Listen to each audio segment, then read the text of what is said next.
네, 넉넉히 이기셨습니다. 감사하네요. 네, 좋은 곡은 그 한 곡의 노래라고 해도 그 노래 안에 하나의 인생이 담겨 있고 하나의 영화 같은 한 편의 영화를 본 것 같은 들은 것 같은 그런 게 있어요. 그죠? 분명히 곡을 한 곡인데 유행가 한 곡뿐인데 그걸 들으면 마치 한 사람의 인생이 그려지는 듯한 느낌, 그죠? 오늘 이 찬양도 신앙의 서사가 느껴졌습니다.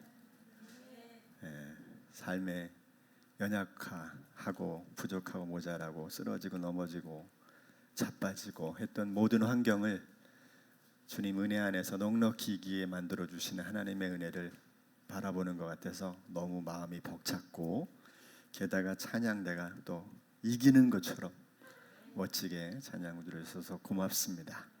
우리를 넉넉히 이기게 하시는 우리 하나님께 우리 박수로 한번 영광 돌리시죠. 아멘. 감사합니다. 오늘은 순종의 축복이라는 제목으로, 혹은 능력인데요, 순종의 축복이라는 제목으로 잠시 은혜를 나누겠습니다. 제 설교가 주제 설교로 바뀐 거는 아시죠? 그래서 오늘 성경 본문을 다루지는 않습니다. 본문은 짧게 이야기를 할 거고, 주제별로 말씀을 좀 주제 형태로 성경을 좀 나누려고 합니다. 여러분, 어떻게 보면 우리 삶에 헌금, 전도, 봉사, 직분 이런 내용들이 여러분들이 이걸 딱 들으면 무슨 생각이 머릿속에 먼저 듭니까? 많은 교인들 중에 요게 상처가 되어 있는 부분들이 많습니다. 이걸 받아들일 때 여기 그냥 온전하게 받아들이기보다는 뭔가 상처가 되어 있는 분들이 의외로 많고, 이 일에 상처를 경험한 분들도 많습니다. 이런 일로 교회를 떠나고 아직 못 돌아오시는 분들도 많습니다. 여러분은 그나마 안 떠나고 머무르시고 돌아오셔서 여기 계신 것뿐입니다. 요 일로 상처받은 사람이 한두 개가 아니고요. 오늘 잘못하다가 제가 설교하다가 이걸로 상처될 수도 있는 겁니다. 순종도 그와 같은 단어의 분류에 속해요. 순종이란 말로 인해서 많은 사람들이 상처를 받고, 또 신앙 안에서 이게 뭔가 이런 좌절을 경험한 분들도 많을 거라고 저는 예상을 합니다. 저도 교회를 떠나본 적이 없었기 때문에 어려서부터 지금까지 오는 동안에 이러한 단어들이 가지고 있는 의미와 또 우리 삶에서 이것을 넘어가야 되고 겪어야 되는 일들이 어떤 건지는 조금은 알고 있습니다. 그래서 오늘은 순종이 뭔지, 어떻게 이해하고 행할 수 있는지를 우리가 살펴보려고 합니다. 우리가 좀 전에 읽었던 본문의 내용을 보면 오병이어의 기적이 일어난 이후에 예수님께서 제자들이 쓸데없는 인기를 얻고 그 안에 편승될까 봐 빨리 건너편 벳세다 지역으로 보내게 되었습니다. 근데 제자들이 그 건너편으로 갔는데 간 그 사이에 밤에 아주 그들에게 심각한 일들이 일어난 거죠. 그 새벽에 그들을 찾아오신 거예요. 밤 4경쯤이라고 한다면 3시부터 6시 사이일 텐데 그쯤에 제자들을 물을 걸어서 찾아오신 거예요. 갈릴리 호수를 걸어서. 그러니까 밤에 예수님이 나타났으니까 얼마나 무서워합니까? 유령이라고 생각하고 그랬는데 막 믿지 못하니까 나다, 두려워하지 마라. 그래도 못 믿으니까 베드로가 뭐라 그러냐면, 만일 주님이라면 날 좀 걸어서 주님께로 걸어갈 수 있게 한번 해줘 보세요 그랬어요. 근데 문제는 여기서 시작됩니다. 예수님께서 뭐라 그러세요? 와라 그래. 여러분, 사실은 이제 이건 그래서 베드로가 이제 걷다가 물에 빠졌다가 다시 일어나고 이런 상황이지만, 가만히 생각해 보세요. 성경의 대부분의 말씀은 거기서 끝나요. 와라. 우리들에게 하나님이 말씀하시는 거예요. 너 이렇게. 그랬을 때 여러분, 남겨진 우리들에게서 남은 일은 뭔지 아세요? 물 위에 발을 디뎌야 됩니다. 근데 이게 가능해요? 여러분 한번 생각해 보세요. 물이 막 찰랑찰랑 넘치고 지금 막 너무 무서운 건데, 평생을 바다에서 떠본 적이 한 번도 없는 베드로가, 물 위를 걸어본 적이 없는 베드로가 걸어오라니. 그때 베드로가 한 말을 내딛는 그 모습, 여러분 그게 순종이거든요. 그만큼 순종이 어렵다는 얘기를 제가 시작하려고 이 에피소드를 끌고 온 거예요. 오늘 이 이야기를 좀 장황하게 하는 것은 아니고 오늘은 주제를 좀 다루려고 하는 거니까. 그래서 오늘은 순종이 뭔지 어떻게 이해하고 행할 수 있는지를 좀 살피겠습니다. 먼저 이제 순종을 좀 이해를 해야 되는데, 순종이란 말을 모르는 사람은 없을 거예요. 근데 여러분 그 단어가 이런 뜻이니까 이렇게만 이해하지 마시고 이 단어의 개념을 이해를 하셔야 돼요. 이게 어떤 의미로 우리에게 적용돼야 되는지를 찾는 게 되게 중요해요. 왜냐하면 우리는 이 단어를 배우려고 하는 게 아니라 써먹으려고 하는 사람입니다. 저는 성경과 가장 비슷한 책이 뭐냐 이렇게 얘기하면 저는 요리책이라고 얘기하는 사람이잖아요. 요리책. 왜 성경을 요리책과 비교를 하냐면, 요리책을 읽고 아 그렇구나, 이게 이태리 빠네네 네? 그런 음식이 있대요. 빠네. 아 이렇게 만들어 먹는 거구나. 아 좋네. 그리고 책도 없는 사람은 아무런 유익이 없습니다.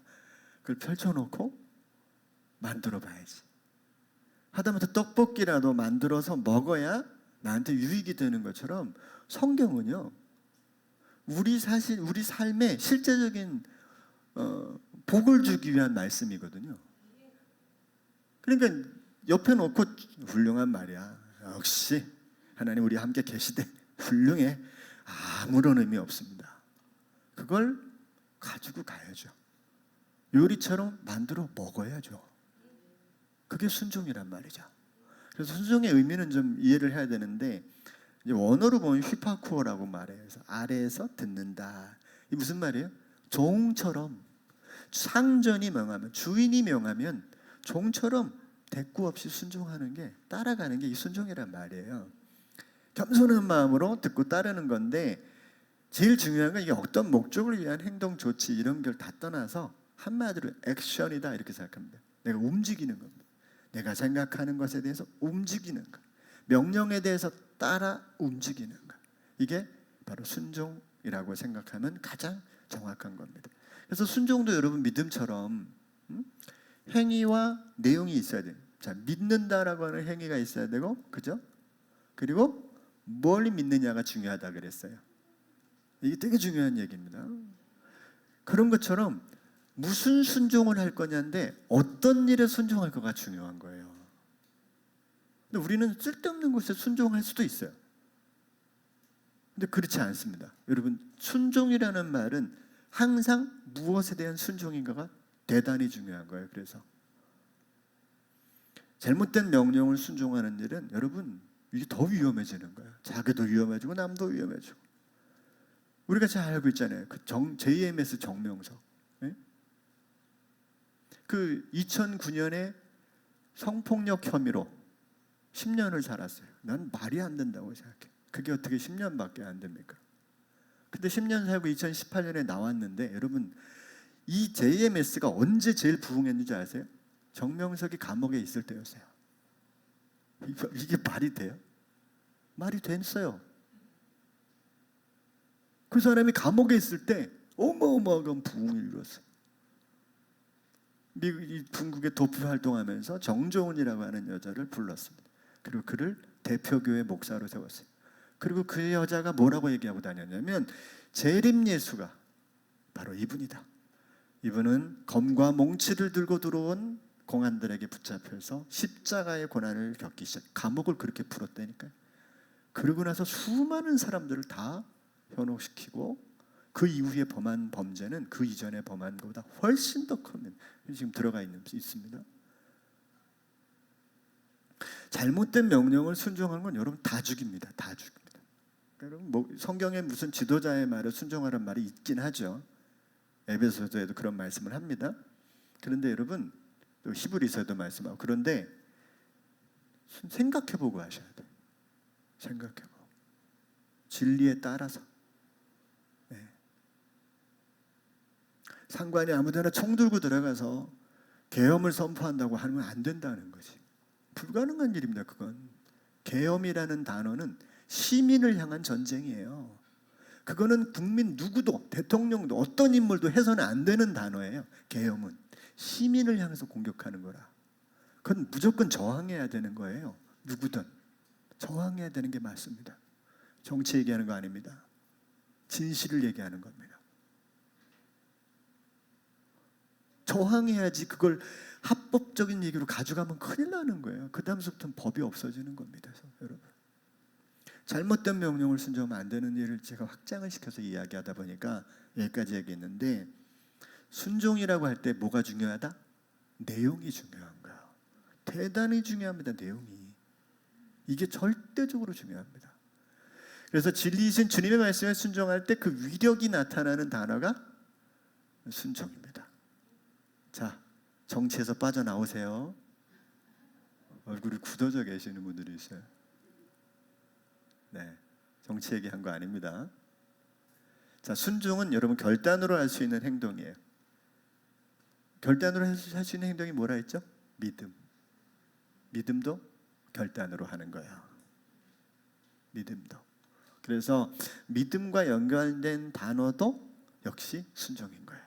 그래서 믿음이라는 단어가 액션이 함께할 때 완전해진다. 읽어볼까요? 시작. 내가 보거니와 믿음이 그의 행함과 함께 일하고 행함으로 믿음이 온전하게 되었느니라. 그죠? 믿음이 그의 행함과 함께 일하고. 영어 성경에서 이 행함을 액션이라고 표현해요. 액션이라고. 그리고 그 행함이, 그 액션이 그 믿음을 컴플리트, 완전하게 만든다는 거예요. 이게 이 메시지입니다. 어디까지가 그러면 믿음일까요? 믿습니다. 이건 믿음이 아직 덜 된 겁니다. 아직 뜸을 더 들여야 됩니다. 어디까지 믿음? 내가 행동하는 것까지가 믿음이에요. 이해되셨습니까? 네. 그 행함이 없으면 믿음은 믿음이 아닌 것이 된다, 이렇게 말해요. 제 얘기가 아니에요. 읽습니다. 이와 같이 행함이 없는 믿음은 그 자체가 죽었다라고 하는 것은, 믿음이라는 게 죽었다는 말이 돼요. 의미가 없다는 거예요. 의미가 없다. 그 믿음이 의미가 없다는 거죠. 행함이 있다고 반드시 믿음일 수는 없지만, 자, 중요한 얘기입니다. 그럼 행하면 다 믿음이겠네? 아니에요. 행함이 있다고 봐 믿음일 수는 없어요. 행함만으로. 그러나 믿음에는 행동하는 믿음이 반드시 필요한 건 사실이에요. 이해되셨죠? 자, 이제 순종을 조금 더 이해하기 시작한 것 같아요. 행동하는 믿음을 우리는 순종이라고 부르고, 그러한 행동은 믿음에 대한 결과를 드러내는 증거가 되는 거예요. 그래서 자꾸 우리는 지난주에 말씀드린 대로 좀 흉내내 보는 것도 필요하다.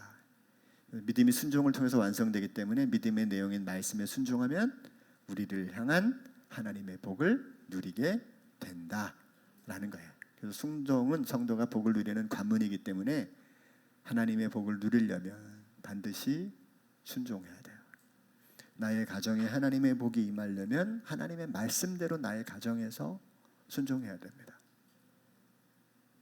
교회 안에 평화가 깃들려면 교회 안에 하나님의 말씀대로 순종하는 일들이 일어나야 됩니다.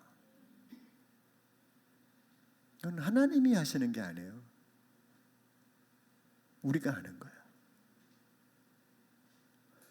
문제는 이렇게 뻔한 답을 가지고 있어요. 그런데도 불구하고 순종은커녕 의심하고 불신하고 또 불순종을 밥 먹듯이 하는 게 바로 저입니다. 바로 우리들입니다. 이게 우리의 문제인 거예요. 엄청난 축복인 순종이 우리의 불순종으로 사라지는 것, 너무나 안타깝고 또 속상한 일이에요. 그래서 온전한 순종을 하기 위해서 우리가 방법이 필요합니다. 그래서 이 두 번째로 이제 이 방법을 제시하고 오늘 말씀을 맺으려고 합니다. 순종의 방법, 저는 이걸 축복의 관문이라고 얘기하는데요. 우리 이제 순종하며 살아가는 은혜가 있기를 소망합니다. 네, 무엇에 대한 순종이냐? 그것도 발견할 수 있길 바랍니다. 자, 알면서도 하지 못하는 일 여러분 사실 의외로 많아요. 하나님 말씀만 그런 게 아니에요. 공부 열심히 하면 합격하고 좋은 성적 거두고 예? 열심히 노력하면 사업에 성공하고 말이에요. 뭐 이런 거 다 알지만 행동하지 않잖아요. 그죠? 그렇게 노력하지 않을 때도 많잖아요. 뻔히 다 아는데도, 그죠? 누가 그러더라고요. 워렌 버핏은 그가 벌은 99%의 그 돈을 다 60세 이상에서 벌었대요. 60세 이전에서 번 거는 1%도 안 되고 99%를 다 60세 이후에 벌은 거래. 80세가 되는 지금까지. 그럼 어떻게 벌었냐니까 80세까지 계속 버는 일만 했대요. 그 60세 딱 은퇴했으면 그렇게 안 됐다는 거예요. 그래서 참 논리가 맞대요. 그죠? 맞는 말 같아요. 잘 알면서도 안 하면 안 되는 거죠. 근데 알면서도 안 되는 게 우리니까 순종은 되겠습니까?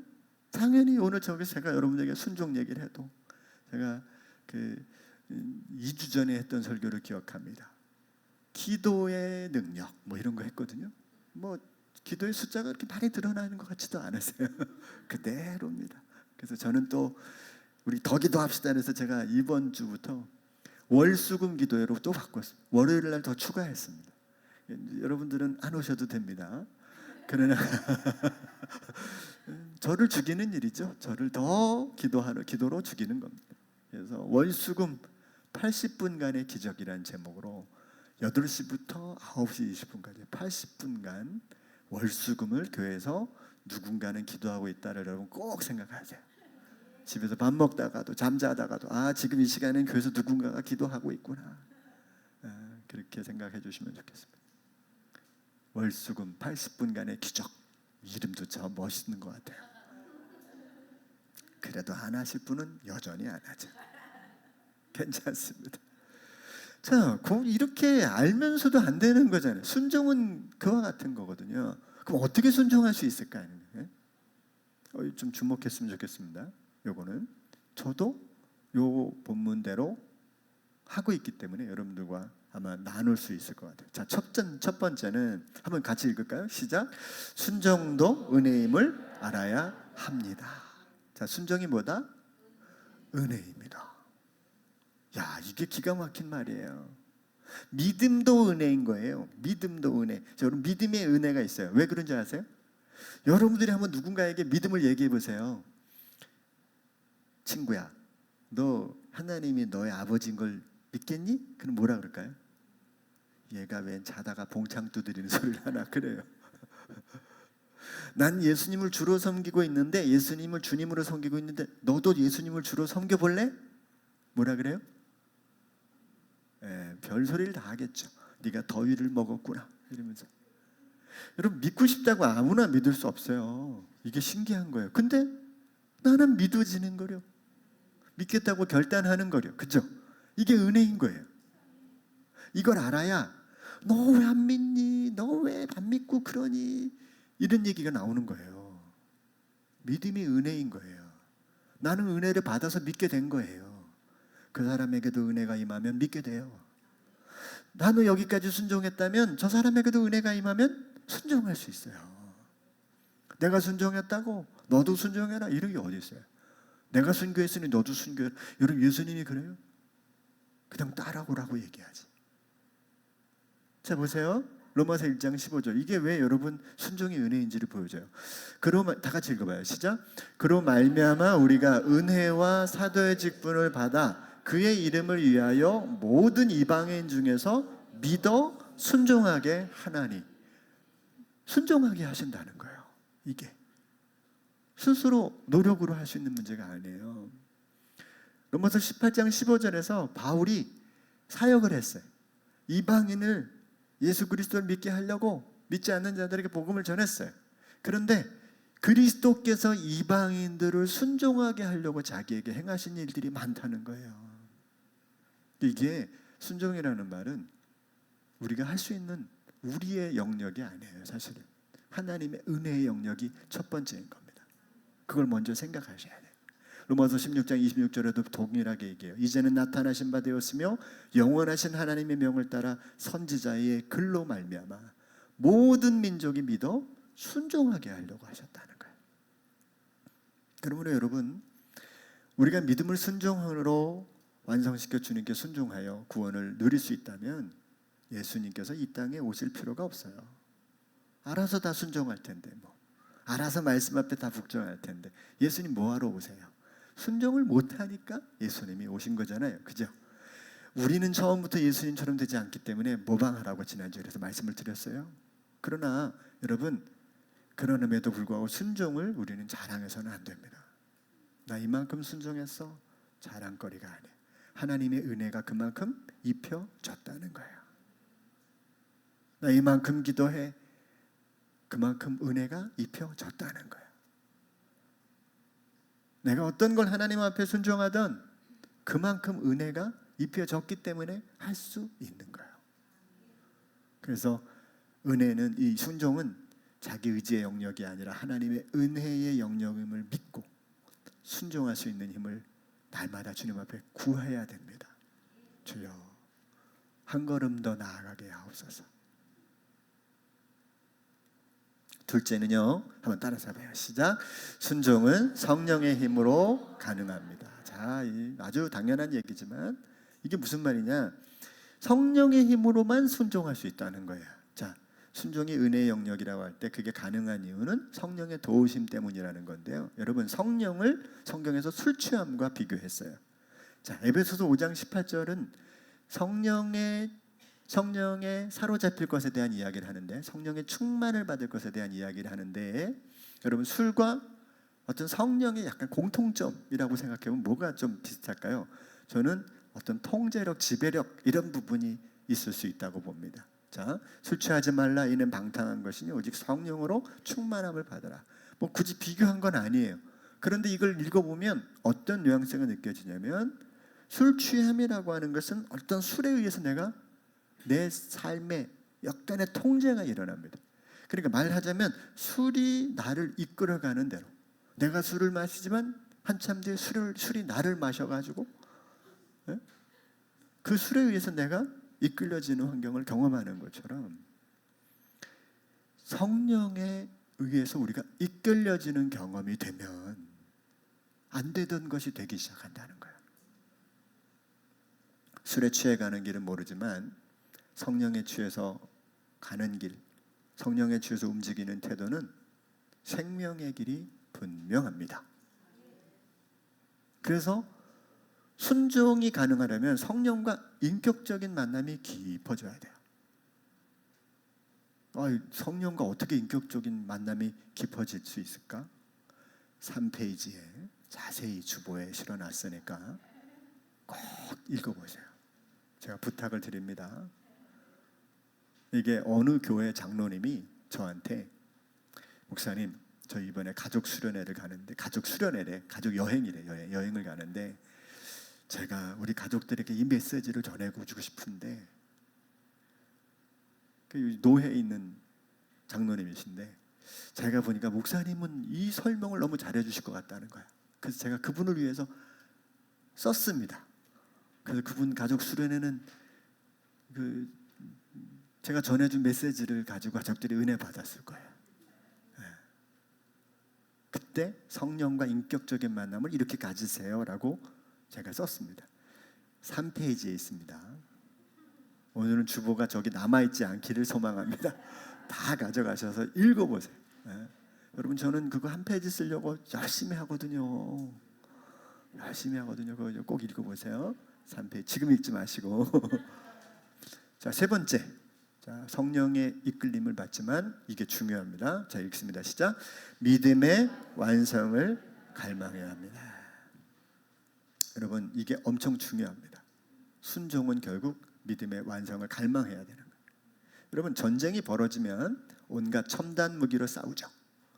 그런데 여러분, 승리의 깃발은 반드시 보병이 가서 깃발을 꽂아야 돼요. 그래야 승리가 성취가 되는 겁니다. 그렇죠? 이게 되게 중요한 얘기입니다. 아무리 화력을 쏘고 뭐 해도 저쪽에 보병이 가야 돼요. 이쪽에 군인이 가서 깃발을 꽂아야 거기까지가 승리의 선포가 이루어지는 겁니다. 자, 이처럼 순종은요, 우리가 믿는 모든 믿음의 끝에 이르게 하는 깃발과 같아요. 예배, 기도, 찬양, 헌금, 봉사 뭐예요? 다 순종이잖아요. 그죠? 하나님의 말씀을 순종해서 하는 겁니다. 그런데 이 일을 다 마친 후에도 여러분 결국 말씀에 또 순종해야 돼요. 제가 오래전에 어떤 큰 교회 찬양팀 세미나를 한 적이 있었어요. 근데 그 세미나를 하기 전에 먼저 예배를 같이 드렸는데 우리 찬양팀의 한 3, 40배 될 거야. 찬양팀만 한 4, 50명이 찬양하는 거야. 그리고 찬양을 다 드렸는데 내가 날 여기 왜 불렀지? 이렇게 은혜스러운데 이 은혜스러운데 날 왜 불렀지? 그리고 이제 나는 가만히 뒤에 있다가 이제 끝나고 세미나실로 갔습니다. 할 말이 없잖아요. 그렇게 은혜를 받고 그렇게 열심히 찬양하는 사람들한테 도대체 뭔 얘기를 해볼까요? 거기서 할 말이 하나도 없더라고요. 그래서 제가 그랬습니다. 여러분 오늘 찬양 보니까 저를 왜 불렀는지 모르겠습니다. 그런데 여러분의 삶은 편안합니까? 이렇게 물었어요. 여러분 가정은 행복해요? 이렇게 물었어요. 여러분 직장 속에서 삶은 여러분들이 만족할 만해요? 그랬더니 갑자기 심각해지는 거예요.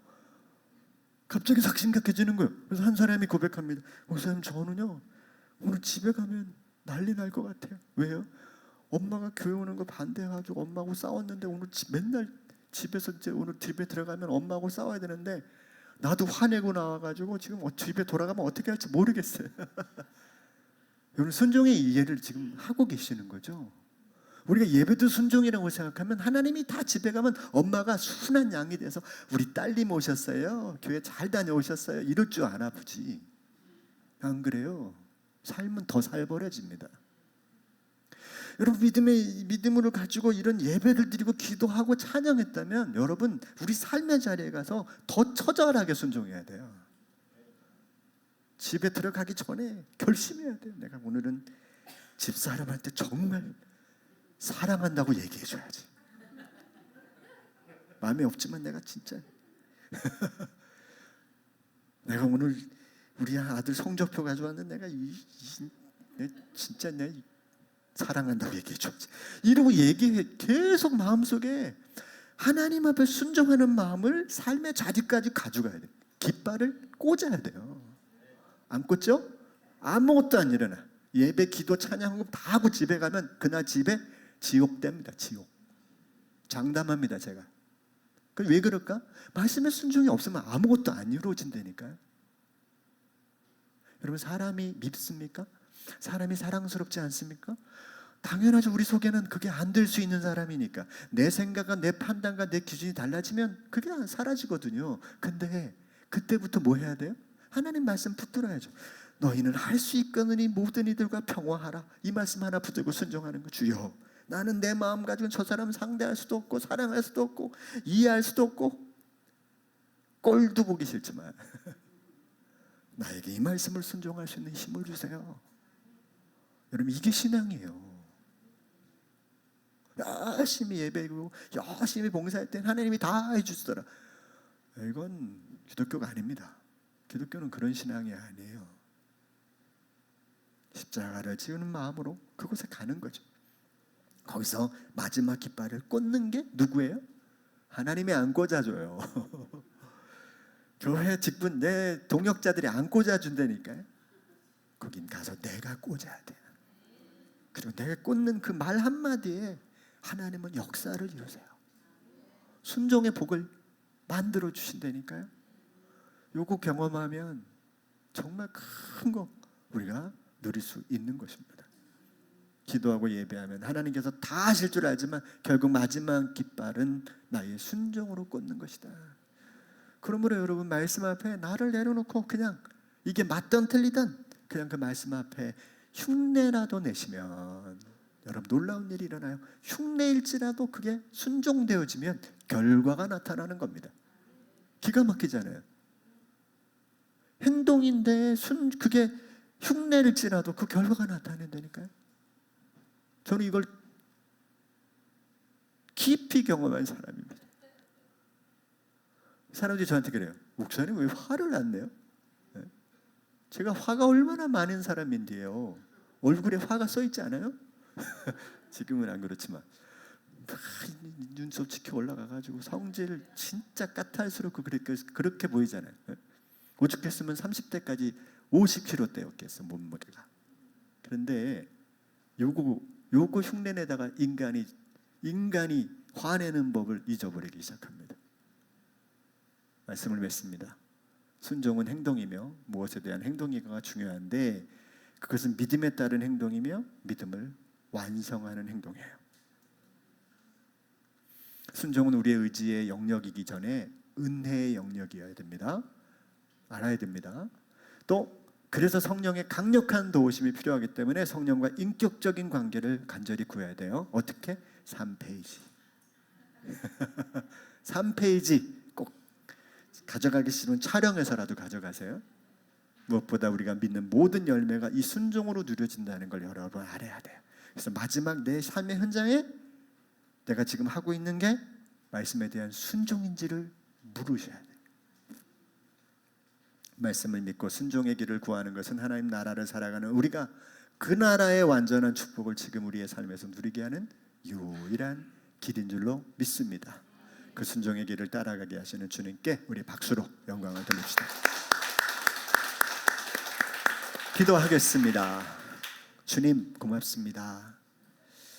아무리 주의 말씀이 우리에게 들려와도 내 생각대로 내 마음대로 하는 목이 뻣뻣하고 그리고 우리 속에 예수 그리스도의 형상을 짊어지고 산다고 하면서도 내 방법대로 내 스스로의 의지로 살아가려고 하는 연약함이 우리 안에 가득 들어 있습니다. 바울 사도의 고백이라고 한다면 우리는 썩어 없어질 자요, 날마다 죽을 수밖에 없는 사람임을 주님 앞에 고백합니다. 그러나 주님, 우리를 당신의 아들 삼으시고 내 의지가 아니라 성령을 통하여 주님을 믿게 하셨사오니 지금도 간절히 구하옵고 바라오건대 우리의 연약함에 우리를 버려두지 마옵시고 주님의 영으로 우리를 온전히 통치하고 다스려 주시옵소서. 우리는 할 수 없지만 주님 말씀이 내 안에 그렇게 할 수밖에 없게 하셔서 순종함으로 나의 삶의 모든 지경과 영역 속에 주님의 통치와 나의 삶을 향한 하나님의 계획을 이뤄가는 놀라운 은혜를 누리는 주의 자녀들 되게 해 주시옵소서. 예수님 이름으로 기도합니다. 아멘.